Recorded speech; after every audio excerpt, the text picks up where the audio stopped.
आज गुढीपाडवा आहे. गुढीपाडव्याच्या आपल्या सगळ्यांना शुभेच्छा. आणि आजच्या शुभ मुहूर्तावर आपण पाहिलं असेल की शिवालयामध्ये संयुक्त पत्रकार परिषद महाविकास आघाडी असा फलक लागून त्याखाली महाविकास आघाडीचे सगळे प्रमुख नेते उपस्थित आहेत. माननीय शिवसेना पक्षप्रमुख उद्धवजी ठाकरे, आदरणीय शरदचंद्र पवार साहेब, काँग्रेस पक्षाचे प्रदेशाध्यक्ष नानासाहेब पटोले, पृथ्वीराज चव्हाण, बाळासाहेब थोरात, राष्ट्रवादी काँग्रेसचे प्रदेशाध्यक्ष जयंतराव पाटील, शेका पक्षाचे शेतकरी कामगार पक्षाचे भाई जयंतराव पाटील, समाजवादी पार्टीचे आमदार रईस शेख, आम आदमी पक्षाचे धनंजय शिंदे, मार्क्सवादी कम्युनिस्ट पार्टीचे कॉम्रेड उदय नारकर, समाजवादी गणराज्य पार्टी आमदार कपिल पाटील, भारतीय कम्युनिस्ट पक्ष पार्टी कॉम्रेड सुभाष लांडे यांच्यासह अनेक प्रमुख नेते अनेक पक्षाचे इथे उपस्थित आहेत. आणि आपण पाहत असाल वातावरण जे आपण पाहता आजच्या दिवशी गुढीपाडव्याच्या दिवशी हे आनंद अत्यंत प्रसन्न आणि आनंददायक आहे. नाना पटोले मान हलवतात आमचे प्रेमानं. सगळे काँग्रेसचे प्रमुख नेत्यांच्या चेहऱ्यावर हास्य. आमचे मित्र सहकारी पवारसाहेब सुद्धा अत्यंत प्रसन्न मुद्रेने आपल्याकडे पाहत आहेत. सर्वप्रथम शिवालयामध्ये पत्रकार परिषद घेण्यास सगळ्यांनी मान्यता दिली, त्याबद्दल आपला सगळ्यांचा आभारी आहे. आणि आपण या वास्तूमध्ये प्रथम येत आहे म्हणून मी शिवसेनेतर्फे जो महाराष्ट्र आघाडीचा एक महत्त्वाचा घटक आहे, मी फक्त आपलं स्वागत करण्यासाठी मिलिंद नार्वेकर आपल्याला विनंती करतो, पार्टी सचिव, आणि माननीय उद्धव साहेबांना विनंती करतो, माननीय पवार साहेबांना आपण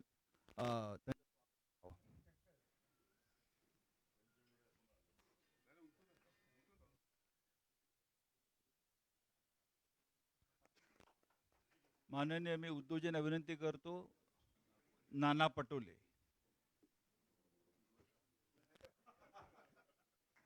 आणि मी पक्ष सचिव मिलिंद नार्वेकरांना विनंती करतो की मंचावरील पृथ्वीराजजी देशमुख, चव्हाण, ते बाबा म्हटले, बाळासाहेब थोरात, रईस शेख,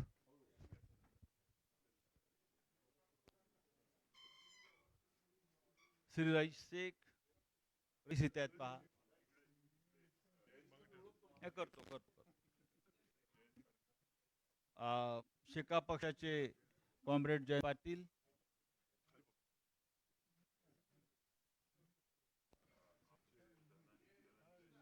धनंजय शिंदे,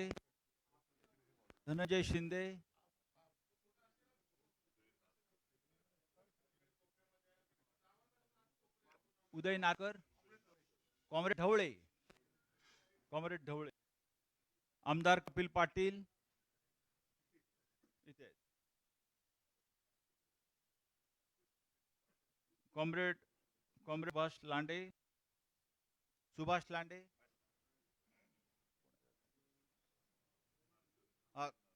उदय नारकर झालं, उदय नारकर. शिवालयामध्ये आपला सगळ्यांचं स्वागत आहे. या वास्तूमध्ये निर्णय घेतले जातात ते महाराष्ट्राच्या आणि देशाच्या हिताचेच असतात आणि या वास्तूतून यश मिळत असतं, आमचा अनुभव आहे. आपण सगळे इथे आल्याबद्दल मी आभारी आहे. पण आता ज्यासाठी आपण सगळे जमलेले आहात त्या विषयावर प्रास्ताविक करण्याची जबाबदारी मी माननीय जयंतराव पाटील यांच्याकडे सोपवतो. व्यासपीठावरील महाविकास आघाडीचे आणि इंडिया आघाडीचे सर्व मान्यवर नेते आणि पत्रकार मित्र, आपल्या सर्वांना पाडव्याच्या शुभेच्छा. गेले अनेक महिने अनेक बैठकांमध्ये महाराष्ट्रातली महाविकास आघाडी आमच्या सर्व मित्र पक्षांच्या बरोबर चर्चा करत होती. देशात इंडिया आघाडीच्या काही बैठका झाल्या, त्यातूनही महाराष्ट्रातला हा अलायन्स व्हावा याबद्दल 2-3 वेळा चर्चा इंडिया आघाडीत दिल्लीच्या स्तरावर झाली. आमच्या बैठका होत असताना आपण सर्वांना बऱ्याच मोठ्या अशा बैठकांना उपस्थित थांबावं लागलं. बराच काळ तुम्ही देखील आमच्या या आघाडीच्या बैठकांना जणू काही उपस्थित होता. असंच जवळपास 3-3, 4-4, 5-5 तास आपण आमच्या बैठकीच्या बाहेर तिष्ठत राहिलात. आपणही मोठं कार्य केलं. आज मला सांगायला आनंद होतोय की गुढीपाडव्याच्या शुभमुहूर्तावर महाराष्ट्रातल्या जनतेच्या मनातली ही इंडिया आघाडी आणि महाविकास आघाडी ही आज विजयाची मुहूर्तमेढ करते. आणि आम्ही सगळ्यांनी एकत्रित येऊन गेले काही दिवस ज्या चर्चा केल्या त्याला पूर्ण विराम देऊन पूर्ण ताकदीनं सर्व घटक पक्ष एकत्रित येऊन आजपासून या निवडणुकीच्या प्रचाराच्या शुभारंभापासून सगळ्याच गोष्टी आजपासून होत आहेत.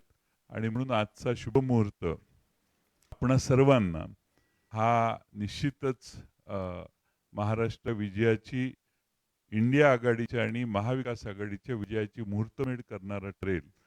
आणि ती विजयाची गुढी आजपासून उभा करून महाराष्ट्रातले अन्याय, महाराष्ट्रातली महागाई, महाराष्ट्रातल्या महिलांच्यावरचा अन्याय, महाराष्ट्रातली बेकारी, तरुणाच्या माथी जी गेली 10 वर्ष आम्ही बघतोय, या सगळ्यातनं महाराष्ट्रातल्या जनतेला बाहेर काढण्यासाठी महाविकास आघाडी कटिबद्ध आहे.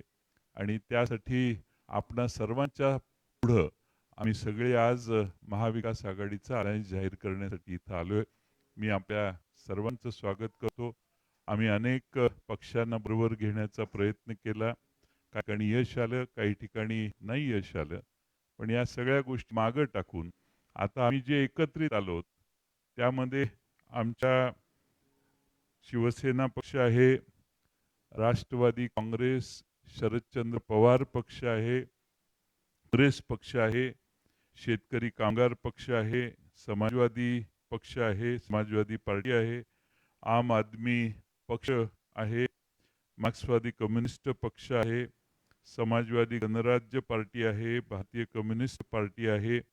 या व्यतिरिक्त अनेक संघटना आहेत की ज्या रिपब्लिकन विचाराच्या आहेत, आंबेडकरी विचाराच्या आहेत. अशा अनेक संघटना आमच्या या महाविकास आघाडीच्या जोडलेल्या आहेत. सगळ्यांच्या वतीनं आज साधक बाधक चर्चा करून जे निर्णय झाले ते आपल्या समोर आपण या ठिकाणी मांडले. पुन्हा एकदा आपल्या सर्वांचं या ठिकाणी स्वागत करतो. आणि मला खात्री आहे की या येणाऱ्या निवडणुका 5 फेजेसमध्ये महाराष्ट्रात आहेत. त्या 5ही फेजमध्ये आपल्या सगळ्यांचं सहकार्य आम्हाला याच पद्धतीने लाभेल आणि आमचे विचार महाराष्ट्रातल्या जनतेपर्यंत पोहोचवण्याचं काम हे देखील आप प्रभावीपणाने कराल असा विश्वास बाळगतो आणि माझे 2 शब्द पूर्ण करतो.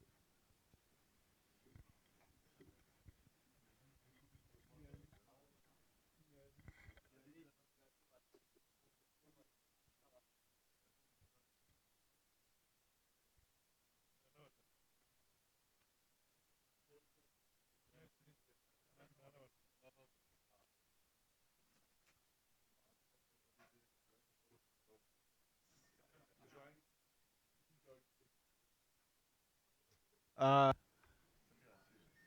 येतोय मी नाही आपण सत नाही आहे. आज आपण ज्यासाठी आलेला आहे तो आपल्या मनातला मुख्य प्रश्न आहे, जागा वाटप कसं झालंय किंवा आपण किती जागा कुठे लढत आहे. खरं म्हणजे ही जबाबदारी आम्ही नानाभाऊ पटोले यांच्यावर दिली होती. नानासाहेब, तुम्ही आपलं जे जागा वाटप आहे ते जाहीर करा. नानांचं म्हणणं आहे की ते जबाबदारी त्यांनी त्या इकडे पटापट वाचतो. नाही मी करतो ना, नंतर प्रश्नोत्तर होऊ ना.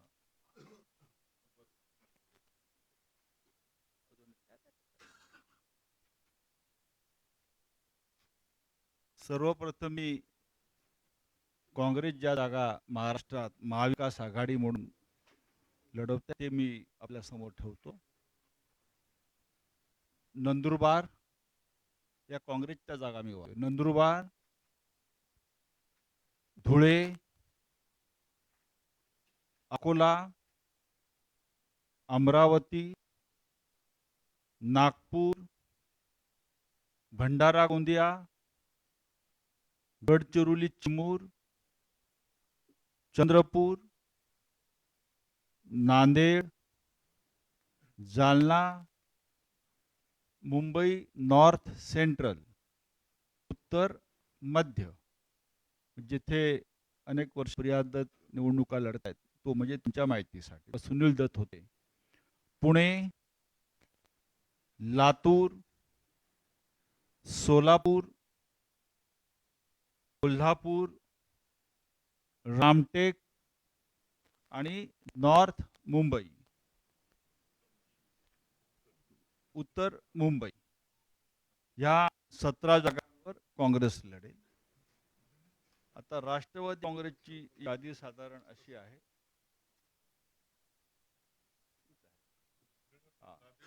राष्ट्रवादी काँग्रेसची यादी आहे. बारामती, बारामती बाबत चर्चा झाली नाही म्हणून बारामती, बारामती, शिरूर, सातारा, भिवंडी, भिवंडी, दिंडोरी, माढा, रावेर, वर्धा, अहमदनगर दक्षिण आणि बीड या 10 जागा राष्ट्रवादी काँग्रेस शरदचंद्र पवार लढते. शिवसेना, शिवसेनेच्या जागा अशा आहेत साधारण. जळगाव, परभणी, नाशिक, पालघर, कल्याण, ठाणे, रायगड, मावळ, धाराशिव, रत्नागिरी, बुलढाणा, हातकणंगले, संभाजीनगर, शिर्डी, सांगली, हिंगोली, यवतमाळ, वाशिम, मराठी कुठे गेला, Mumbai north,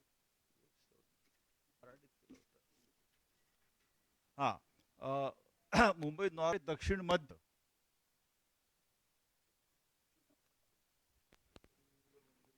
Mumbai north west उत्तर पश्चिम, मुंबई नॉर्थ वेस्ट उत्तर पश्चिम, इथे अमोल कीर्तीकर आपले लढणार. नॉर्थ वेस्ट, मुंबई दक्षिण मध्य, मुंबई दक्षिण मध्य म्हणजे मुंबई साऊथ सेंट्रल, नंतर मुंबई दक्षिण, मुंबई साऊथ, या साधारण 21 जागा शिवसेना लढते. आणि मुंबई ईशान्य, मुंबई ईशान्य या 21 जागा शिवसेना लढते. साधारण शिवसेना 21 जागा लढते. शिवसेना 21, काँग्रेस पक्ष 17 आणि राष्ट्रवादी काँग्रेस पक्ष 10 जागांवर लढते. आणि अत्यंत या जागांचं वाटप हे अत्यंत खेळीमेळीनं सहजरित्या झालेलं आहे. आणि या 48 जागांवर कशा प्रकारे प्रचार यंत्रणा एकत्र राबवायची या संदर्भात आत्ताच काही वेळापूर्वी आम्ही एकत्र चर्चा केली. धन्यवाद.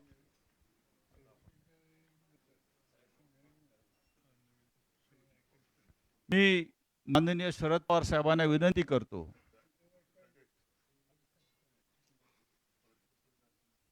जर आपल्याला काही संवाद साधायचा असेल प्रमुख नेत्यांशी तर आपण सुरू करा.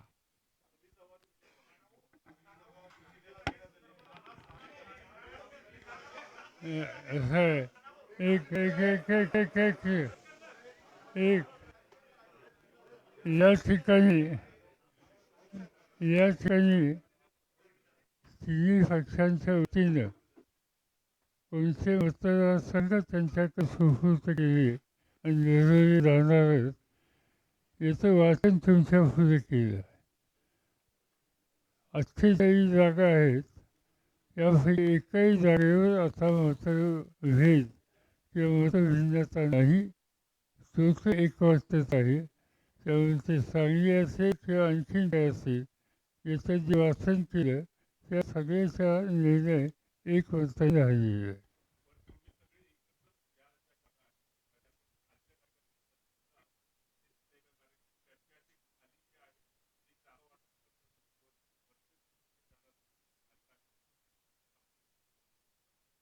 पहिल्या प्रथम नव्या वर्षाच्या आपल्याला सर्वांना शुभेच्छा देतो आणि आपल्या माध्यमातून महाराष्ट्रातीलच नव्हे तर संपूर्ण देशाच्या जनतेला हे नवीन वर्ष अत्यंत सुखाचं, समृद्धीचं, आनंदाचं आणि हुकुमशाही नष्ट होण्याचं जावो या शुभेच्छा देतो.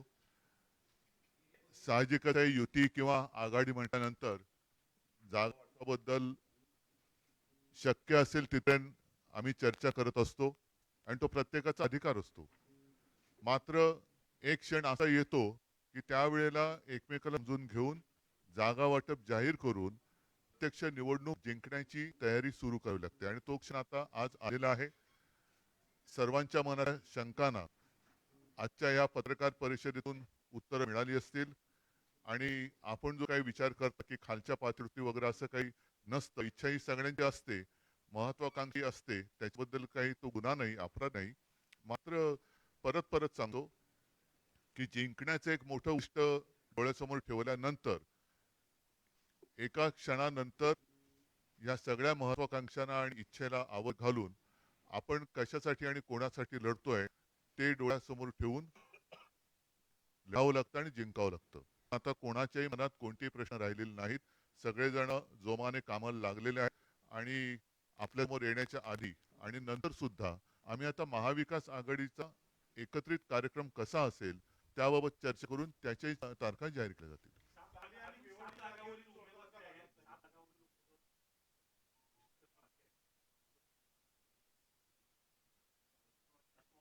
आता आता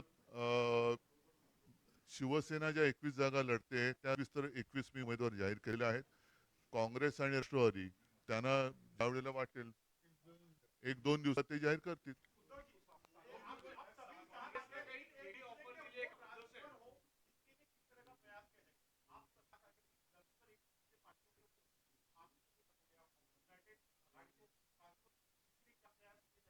प्रयास तो लगातार जारी है और मैं मानता हूं कि अभी ज्यादा प्रयास करने की आवश्यकता नहीं है. पूरी जनता ने तय किया है कि मैंने नारा दिया था कि इसको तड़ीपार करना है तो ऐसा करके दिखाएगी.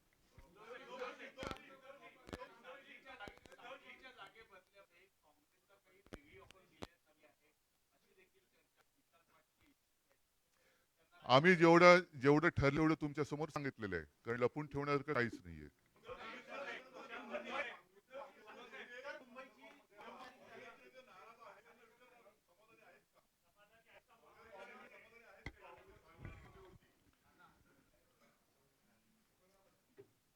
काँग्रेस हा राष्ट्रीय पक्ष आहे.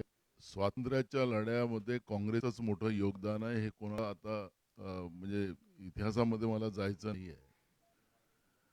आमचे नेते राहुलजी आणि आमचे नेत्या सोनियाजींना या तानाशा सरकारने केंद्रातल्या काय ट्रीटमेंट दिलं हे सगळे काँग्रेसचे कार्यकर्ते आणि देशाची जनता या सगळ्या ट्रीटमेंटला समजून आहे, या अपमानाला समजून आहे.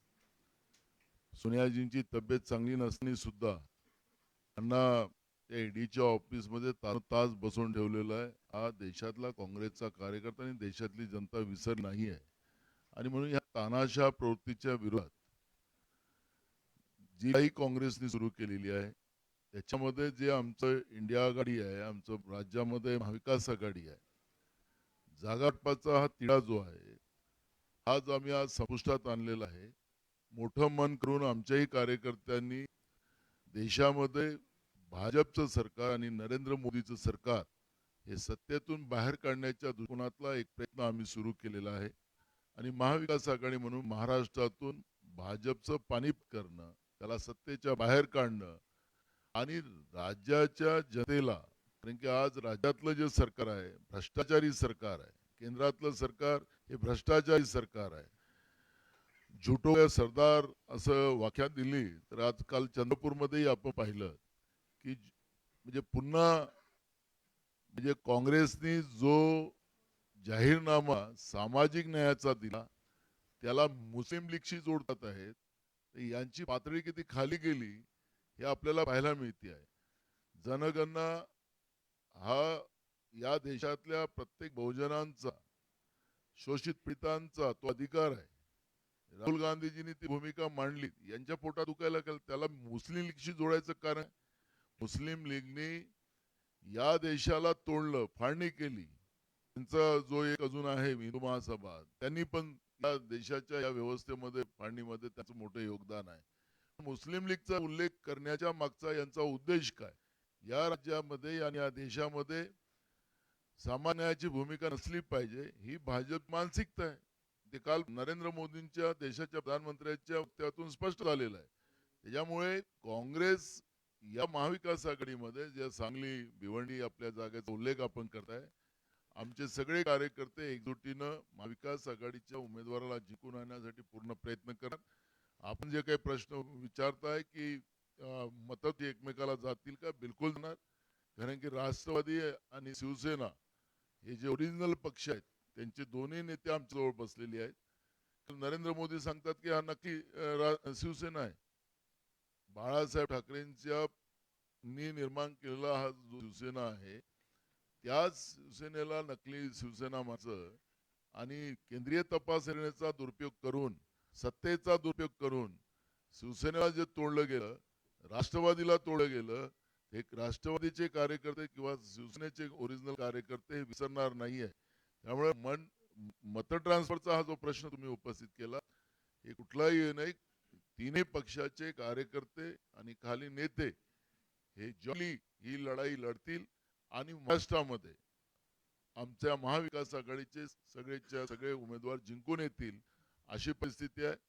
आज पहिल्या फेजमध्ये ज्या 5 लोकसभेच्या निवडणुका होतात त्या 5ही महाविकास आघाडी म्हणून आम्ही जिंकणार अशी परिस्थिती आज विदर्भामध्ये आहे. 30 लाट पूर्ण महाराष्ट्रामध्ये आपल्याला पाहायला मिळते. लोकांनी निवडणूक हातात घेतलेली आहे, जनतेने निवडणूक हातात घेतली आहे. काल तर तिथं पैसे देऊन लोक आणली चंद्रपूरला. लोक नरेंद्र मोदींचं भाषण सुरू झालं, लोक उठून चालली होती. ठीक आहे, कॅमेरे तिकडे फिरत नाही, तो भाग वेगळा आहे.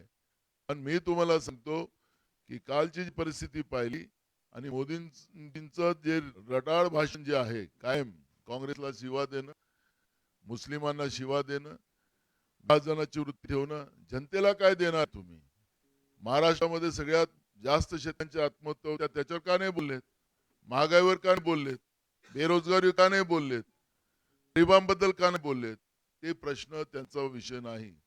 आज देशाच्या प्रधानमंत्र्यांकडून जे काही अपेक्षा होत्या त्या सगळ्या भंग झालेल्या आहेत आणि यांचे उमेदवार नरेंद्र मोदींसाठी मत मागतात. कशासाठी? नरेंद्र यांचे सगळे संपलं याचं काम, ते नरेंद्र मोदीला मत करा असं भाषण राज्यात नेते आणि त्यांचे उमेदवार करतात आहेत. जसं अल्लाह के नाम से दे दे बाबा असं वाला जे आहे ना मंत्र, तसंच परिस्थिती चाललेली आहे. नरेंद्र मोदींसाठी कशाला त्यांना मत कशाला लोक करतील महाराष्ट्रात? शेतकरी सुखी नाही, बेरोजगार सुखी नाही, गरीब नाही, कोणी सुखी नाही. कशाला नरेंद्र मोदीला लोक मत मारतील? त्यामुळे जी परिस्थिती भाजपची झालेली आहे आणि खरं तर आम्हाला आमचं संविधान आणि लोकशाही आमच्यासाठी महत्वाची आहे. त्यासाठी मी ही लढाई आहे. आणि महाराष्ट्रामध्ये आज जी परिस्थिती आहे लोकांनी ते मानस केलेलं आहे. मतविभाजनाचे राजकारण जे बीजेपी करते आहे त्यालाही यावेळेस पूर्णविराम लागणार आहे. हे तुम्हाला निकालाच्या निर्णयामध्ये पाहायला मिळणार.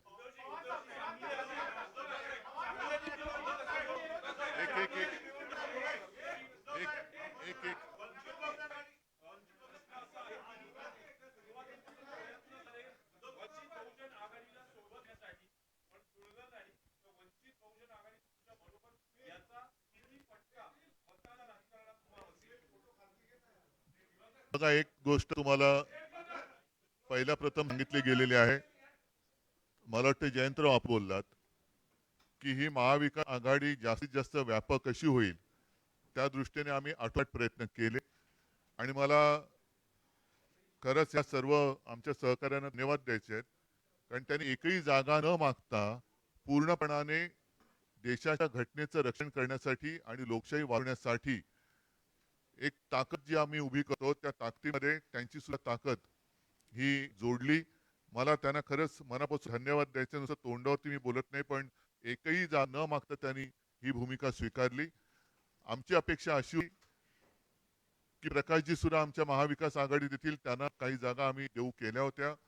दुर्दैवाने ते काही शक्य झालं नाही आणि म्हणूनच मी साधारणतः गेल्या आठवड्यामध्ये आपल्याशी बोलताना ही भूमिका जाहीर केली होती की ते काही जरी बोलले तरी आम्ही त्यांना काही उत्तर देणार नाही. कारण आजही प्रकाशजींबद्दल आमच्या मनामध्ये प्रेम आदर आहे. त्यांनी सुद्धा संविधान रक्षणासाठी एक दिलदारी किंवा मोठी भूमिका घेण्याची आवश्यकता आहे असं आम्हाला आजही वाटतं. पण आता तरी ते शक्य झालेलं नाहीये. भविष्यात काय कसं घडेल आपण बघू.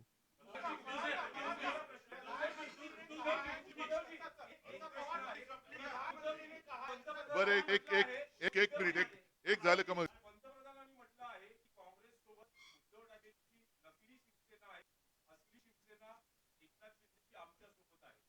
काल काल 3 गोष्टीचं एकत्रित एक योग होत विचित्र. एक सूर्यग्रहण होतं, अमावस्या होती आणि यांची सहा होती.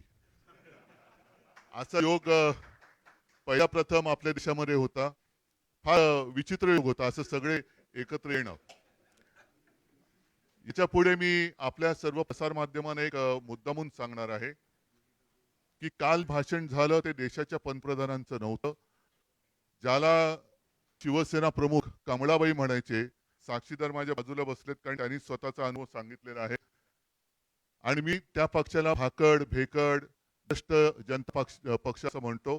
त्या भाकड किंवा भ्रष्ट जनता पक्षाचे एक नेते नरेंद्र मोदी, कारण निवडणूक प्रचार जर पंतप्रधान एका पक्षात करायला लागले तर घटनेवरती हात ठेवून जी आम्ही शपथ घेतो त्या शपथेचा तो भंग होईल. आणि म्हणूनच मला वाटतं की कालचं त्यांचं जे भाषण हे भाकड जनता पक्षा एका नेत्याचं होतं, कारण ते अध्यक्ष सुद्धा त्या पक्षाचे नाही आहेत. आम्ही यापुढे जे त्यांना उत्तर देऊ, कृपा करून माननीय पंतप्रधानांना उत्तर दिले असं कोणी समजू नये. देशाच्या पंतप्रधानांचा अपमान आमच्याकडनं कदापि होणं शक्य नाही. आमचे राजकीय जे विरोधक आहेत त्याच्यामध्ये हा भेकड जनता पक्ष आहे. भेकड मी एवढ्यासाठी म्हटलं की शासकीय यंत्रणेचा दुरुपयोग करून हे देशभक्त पक्षांना सतवतायत, त्यांच्यावर खाडी टाकतायत, अटका करतायत, धक्या देतायत. यांच्या ताकद नाही म्हणून मी यांना भेकड म्हटलं. भाकड एवढ्यासाठी म्हटलं यांच्याकडे कोणी नेता निर्माण झालेला नाहीये. आदर्श अशोकरावांचा वेगळा, पण त्या व्यतिरिक्त विचारांचा आदर्श हे देऊ शकले नाहीयेत. आणि भ्रष्ट एवढ्यासाठी म्हणतो की संपूर्ण देशातले भ्रष्ट ते तुका मिळवावा आणि भाजपा पक्ष वाढवावा असं त्यांचं धोरण आहे. एनडीए पूर्वी एक ताकदवान एक आघाडी होती, आता हा ठिगळ्यांचा पक्ष झालेला आहे. ठिगळं जोडून ते एनडीए करत. नकली सेनेबद्दल म्हणाल तर यावेळेला माननीय हिंदू हृदय सम्राट शिवसेना प्रमुखांनी शिवसेनेची स्थापना केली तेव्हा कदाचित मोदीजी हिमालयात असतील, मला नक्की कल्पना नाही. आणि आता त्यांनी येऊन म्हणजे महाराष्ट्राच्या बाहेरच्या माणसांनी येऊन महाराष्ट्रातल्या जनतेला असली सेना आणि नकली सेना म्हणायचं हे कहर जा. ह्यांचा पक्ष हा खंडणीखोर पक्ष आहे. आता जे निवडणूक रोख्यांचा जो विषय सगळीकडे आलेला आहे, चंदा दो आणि धंदा लो, आणि काही ठिकाणी धाडी टाकून निवडणूक रोखे हे कसे जोर जबरदस्तीने, म्हणजे पूर्वी मुंबईमध्ये एक असं वातावरण होतं की मारुती 1000 गाडी नव्याने आली होती.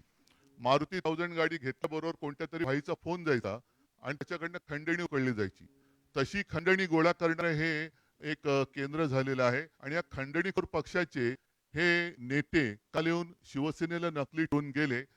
त्यांना मला सांगायचे की कृपा करून तुमचा सगळा जो काही इतिहासाचा अभ्यास आहे तो तपासून बघा. 2019 साली तुमच्याच पक्षाचे तत्कालीन अध्यक्ष अमित शहा हे शिवसेना प्रमुखांच्या फोटो समोर लोटांगण घालायला मातोश्रीत आले होते. तेव्हा सुद्धा मीच होतो. आमची हीच शिवसेना होती. आणि तुम्हाला आता तो सगळा विसर पडलेला जरी असला तरी महाराष्ट्रात जनतेला तो विसर पडलेला नाही. मला असं वाटतं की खंडणीखोर पक्षाच्या एका नेत्याने शिवसेनेला हिणवणं बरोबर नाहीये. कारण यांना शिवसेना गुजरातला पळवायची होती, ती मी पडू दिली नाही. म्हणून त्यांच्यासोबत जो चायनीज माल बस आहे त्याच्यातच त्यांचं ते एक सुख मानतायत. तर त्यांचं सुख त्यांना लख लाभो.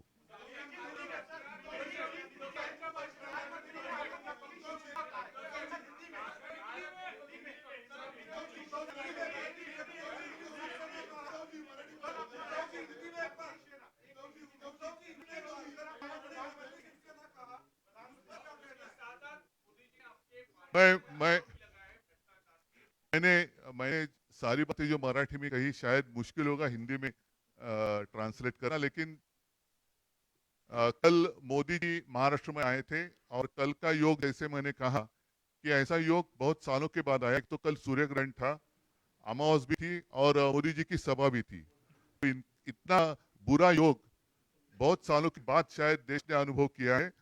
और कल जो उन्होंने भाषण किया वो प्रधानमंत्री का नहीं था, भ्रष्ट जनता पार्टी के एक नेता नरेंद्र मोदी जी का था. मैंने पहले कहा है कि चुनाव अब शुरू हुआ है, चुनाव की तैयारी शुरू हुई है. प्रधानमंत्री अगर एक पार्टी का प्रचार करने लगे तो वो अच्छी बात नहीं है. और इसके आगे जब हम उनकी आलोचना करेंगे तो सब लोग ध्यान में रखें कि हम अपने देश के प्रधानमंत्री की आलोचना नहीं करेंगे. हम तो भ्रष्ट जनता पार्टी के एक नेता नरेंद्र मोदी जो है उनकी आलोचना करेंगे. तो कृपा कर ऐसे कभी नहीं मानना कि हमने उनके ऊपर कुछ टिप्पणी की तो प्रधानमंत्री की आलोचना की, ऐसे आप नहीं मानना. अगर वो हमें हमारी आलोचना करेंगे तो हम भी उनकी आलोचना करेंगे. उन्होंने जो बात कही नकली सेना की, मैं तो कहता हूँ कि आता खंडणीखोर हिंदी शब्द काय, रिश्वतखोर नाही, रिश्वतखोर म्हणजे धन उगारी. धन उगारी पार्टी के एक नेता नरेंद्र मोदी जी है. सभी लोग जानते हैं कि कुछ दिन पहले इलेक्ट्रल का जो घोटाला, जो माना जाता है कि पूरी दुनिया का सबसे बड़ा घोटाला या देश का सबसे बड़ा घोटाला है, उस घोटाले का पर्दाफाश जब हुआ तो सब लोगों को पता चला कैसे इन लोगों ने, भ्रष्ट जनता पार्टी के लोगों ने डरा कर धमका कर और उनके जो एजेंसीज है ED, CBI, income tax raid कर चंदा लिया है. मतलब चंदा दो और धंधा लो. तो ये तो अभी जो आपने कहा धन उगाई जो करते हैं नवीन शब्द आहे. वसुली पार्टी आहे, वसुली सेना आहे. त्यांच्यासोबत ती वसुली सेना आहे. आणि शिवसेना प्रमुख तो कहते थे कि ये कमलाबाई है. और मैंने तो इनका नामकरण जो किया है क्योंकि बहुत सारे नाम बदली किए उन लोगों ने, तो मैंने भी उनका नाम बदली किया है. मैं उनको भ्रष्ट जनता पार्टी कहता हूँ. भाकड़ भेकड़, पता नहीं कितने मराठी के शब्द हिंदी में जैसे कैसे आते हैं. लेकिन जिस तरीके से उनका चल रहा है तो उन्होंने आजू बाजू देखना चाहिए था कि कितने लोग, भ्रष्ट लोग उनके आजू बाजू में बैठे हैं. एक वॉशिंग मशीन खोली जरूर है और एक वॉशिंग पाउडर की एड भी आती थी, दाग अच्छे है. याद है ना आपको, दाग अच्छे है. तो अच्छे दाग वाले लोग या देखते कि किसके ऊपर दाग है, जिसके ऊपर दाग है वो मोदी जी अपने पार्टी में रहते हैं और उनका सम्मान करते हैं. तो ऐसे रिश्वतखोर और भेकड़ भाकड़ भ्रष्ट जनता पार्टी नेता अगर मेरी आलोचना करे तो मैं उसकी कोई कीमत नहीं देता.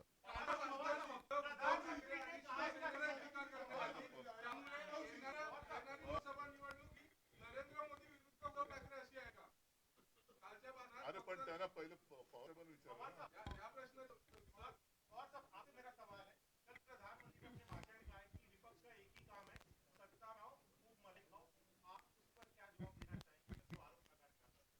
भाई, प्रधानमंत्री ने जो कुछ कहा, प्रधानमंत्री एक इंस्टीट्यूशन है. इंस्टीट्यूशन की इज्जत हम रखते हैं. मगर मैं 1958 से आज तक देख रहा हूँ कई प्रधानमंत्री मैंने देखे दूर से नज़दीक से. इस इंस्टीट्यूशन की इतनी बेइज्जत नरेंद्र मोदी ने जो की, इससे पहले किसी ने नहीं की. और इसलिए जो कुछ होते हैं वो इंस्टीट्यूशन की बेइज्जत करने जैसी बात करते हैं. इज रिस्पॉन्सिबल प्राइम मिनिस्टर कैसे हो सकता है कि पद पर बैठे हुआ आदमी कैसे हो सकता है, इसका दर्शन उन्होंने किया।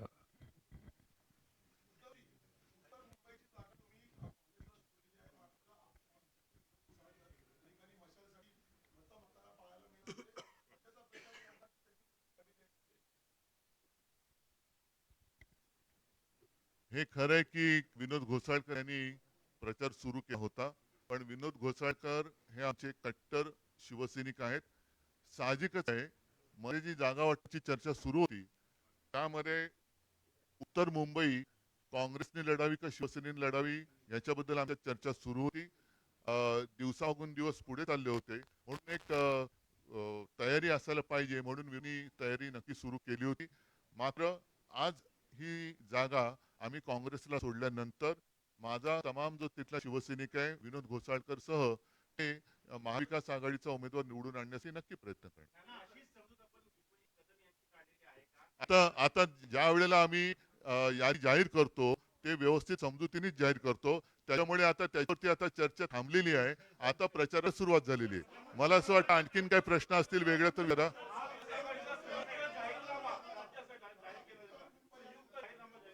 हो, नक्की जाहीर केला जाईल. संपूर्ण देशासाठी काँग्रेसने एक उत्तम जाहीरनामा जाहीर केलेला आहे. साहजिकच आहे, इंडिया आघाडीचं सरकार आल्यानंतर हा जाहीरनामा सत्यामध्ये त्याचं रूपांतर होईल. मात्र राज्यासाठी जर काही आमचे वेगळे जे विषय असतील किंवा आहेत त्याचा त्याचा आम्ही उल्लेख आमच्या महाविकास आघाडीच्या जाहीरनाम्यात करू. आणि अशी आवश्यकता नाही की मोठा जाडजूड आणखीन वेगळा काही वचननामा ज्याला आम्ही म्हणतो ते देण्याची आवश्यकता आहे. पण इंडिया बरोबर म्हणजे देशाच्या वचननाम्याबरोबर आपल्या महाराष्ट्राची सुद्धा जी काही महत्वाचे प्रश्न आहेत त्याच्यात आम्ही नक्की जोडू. एक एक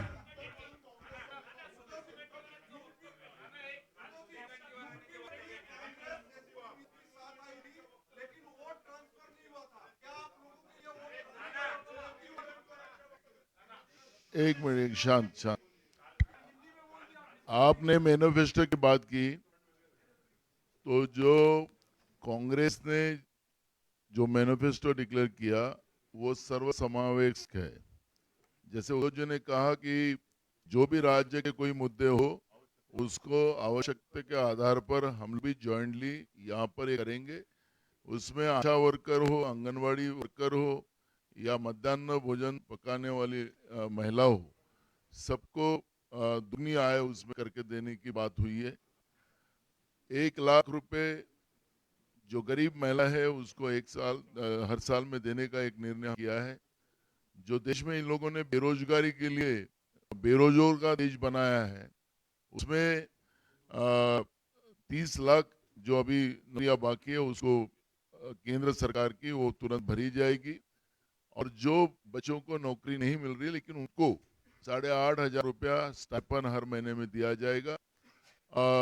और उनको उद्योगपति बनाने के लिए उनको 5,000 करोड़ रुपए का एक फंड जमा करके उन लोगों को उनको उद्योगपति बनाने का एक कोशिश वहां पे की जाएंगी।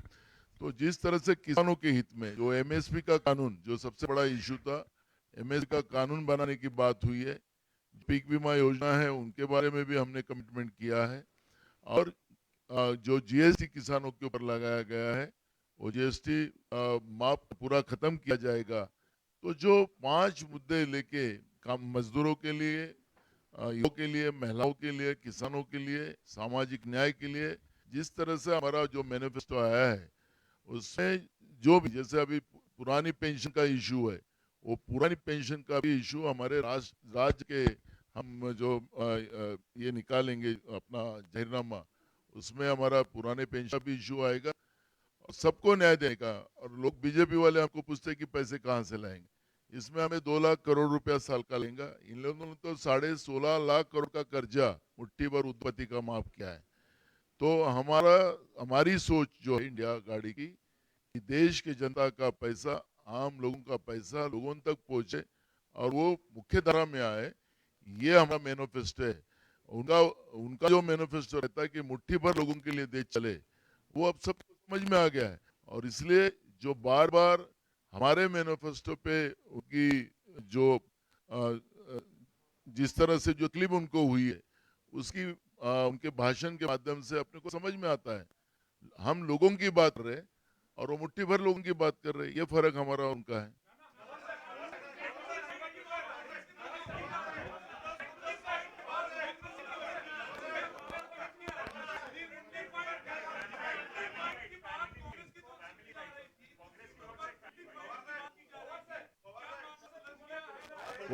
कौन सा एक मिनट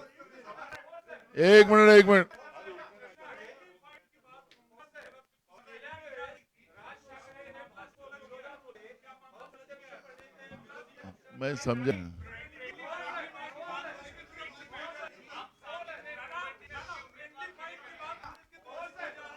इशू क्लोज हो गया, अब उसकी चर्चा नहीं है, हम लोगों ने सबसे चला, डिक्लेअर कर धन्यवाद। दिया। Thank you.